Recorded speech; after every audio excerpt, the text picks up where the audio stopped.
All right, guys, we're finally back. It's been a really long time since we've actually talked about this truck, but we're finally going to answer some questions and give you guys kind of an update on what the plan is. So, obviously, everyone remembers when about a year ago at King of the Hammers, I broke this Dana 60 in half. I don't even know if he knows. Look at him whip that. I still haven't fixed it, and a lot of reasons. There's a lot of reasons for that. One of which is that my wife and I moved, and I have been wasting a bunch of time building out my shop, and we've got a house, and yeah, so that's been a ton of time and money, and I just haven't had time to deal with it. So the other day, me and John over at Carrot Customs welded up a new housing for this thing, and we got to chatting, and we were like, you know what, like, this truck, it works so well the way it is, and it really doesn't need to be changed for any reasons. But we were like, rather than putting this Dana 60 back together and rebuilding it and all that good stuff, because everything's going to be shot, like I'm basically starting from scratch anyways, we were like, why don't we just throw this thing on beams? So that's basically what we're going to do. We're going to take this Dana 60 and we are going to yank that sucker out. We're going to keep the Fox 2.5 coilovers, and we're going to put Dana 50 TTV back on this truck. So obviously it's an F250, came with Dana 50 TTV. So it's kind of just putting it back to its original intent. So I'm really excited. That's going to be sweet. So the service bed and the four-wheel camper are also for sale. We're going to be changing it up a bit. I've got the stock bed still for this truck. Let's go find it.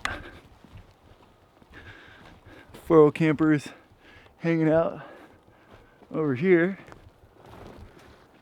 There's the stock tailgate and a minty fresh stock bed full of junk.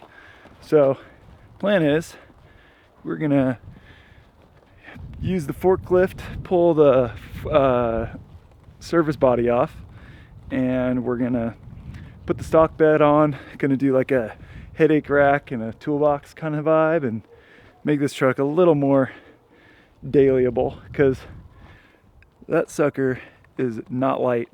I think that service body weighs about 800 pounds, and that is just a little much for me. So I figure that's our little update. Now I'm thinking the shop's not quite done, but I'll give you guys a look at how far we've come. There it is. So still got a long ways to go, but it's getting really close. Still haven't really figured out our heat situation yet, but this thing actually works really well.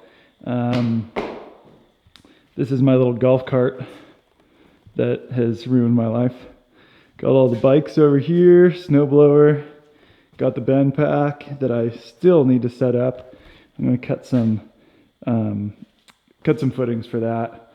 Picked up this cheap pool table that's been a sweet workbench slash pool table. What else? Got the workbench zone. This has been a fun little project, getting this thing all dialed in and set up. Another fun one is the loft that I built up here. I'll give you guys a looky at that. So these stairs are mega steep, but the little zone up here is rad. Nice little hang zone. Yeah. We got the couch is tied into the floor, so it can't slide off, but I am going to make a railing around here and some railing for the stairs. But yeah, we got the Xbox little TV zone. Super rad.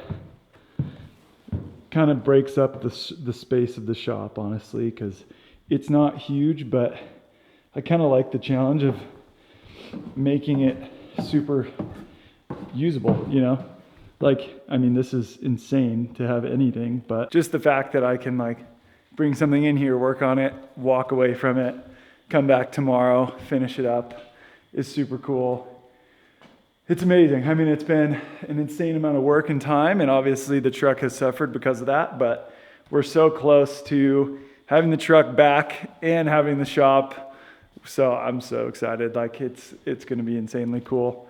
Yeah, so there's a little quick rundown, quick update on what I've been doing. Really hoping to film a lot more soon. When we do the TTB install, we're going to be filming that whole process. We're going to, reveal. I don't know if it's going to be exciting, but we're going to see what happened to the Dana 60 when it bent, because it bent pretty far. Like the diff was almost touching the ground. It was so like tacoed. So we're going to see how well that held up internally with the shafts and the carrier and all that stuff. And we're going to film the install of the Dana 50 TTB, and then of course lots of driving and that fun stuff. We're going to be taking the F250 to Hammers again, hopefully have a little bit better luck. And yeah, that's about it. That's our quick and dirty update. Yeah, stay tuned. We got a lot more coming, so peace.